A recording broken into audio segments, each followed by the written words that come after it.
ប្រជាជនប្រជាពលរដ្ឋខាងពលរដ្ឋនឹងប្រកបមុខរបរធ្វើស្រែធ្វើចំការបានផលច្រើនទេបានគួសមបាទបានតែចាបានតែស្រូវថោកមិនបានមកស្រូវថោក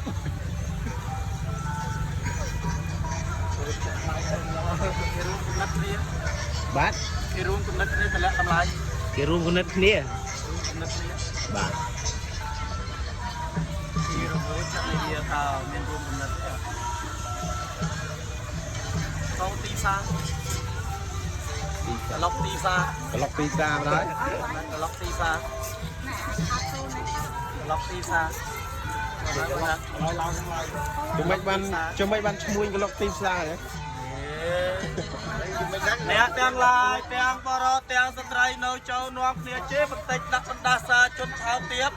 ក៏ពូជថោកជាងឆ្កែកើតមកជាមនុស្សនឹងគេនឹងឯងដែរមិនគួរមានថោកជាងឆ្កែមិនចេះមើលប្រានសូមឲ្យរកស៊ីមានបានកើតការវាគុំ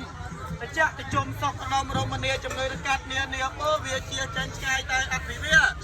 ធនស័យលក្ខណៈយ៉ាងវុទ្ធិវិជ័យណៅចាត់តារោធមេវធន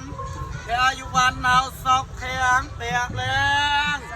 យើងតែផ្លូវព្រះជាលំទៅជាតិយើងធ្វើដំណើរតាមផ្លូវចិត្តផ្លូវឆ្ងាយឲ្យមានសេរីសេរីព្រឹក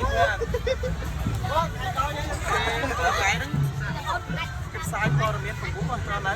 ផ្សាយពង្រួមមិនខ្លះទៅទេគាត់តែបញ្យល់ប្រាប់ប៉ុណ្ណឹងទេគាត់នៅអ្នកណារៀនចេះអ្នកនឹងគ្រូអ្នកណាភ្លឺអ្នកនឹងក្រាក់នៅរស់ហើយណាគាត់ទេប៉ុណ្ណា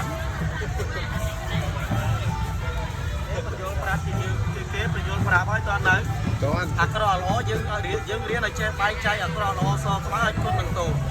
អ្នកណាខុសអ្នកណាត្រូវកាលណាដែលយើងសិក្សារៀនសូត្រហើយទៅគាត់ត្រូវការពារជនថោកទៀតបានតែសំកំណត់រួមកំណត់គ្នាជាប្រព័ន្ធចឹងការបានមកតែ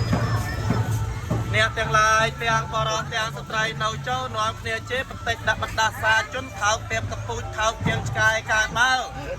ជាមនុស្សនឹងគេនឹងឯងដែរមិនគួរមានយាថោកជាងឆ្កែមិនចេះមើលប្រាណសូមឲ្យរកស៊ីមានបានកើតការវាគុំតិចទៅជុំសក់កដុំរូបមនីជំងឺនឹងកាត់នានាពោវាជាចាញ់ឆ្ងាយទៅអភិវាធនស័យលក្ខណៈចាងវុទ្ធិវិជ័យណៅចាត់តារោធមេវត្តឋានទេអាយុបានណៅសុខខាងពាក់លែងលើកដៃស្វាយព្រះជាមនុស្សដ៏តិចនៃយើងធ្វើដំណើរតាមផ្លូវចិត្ត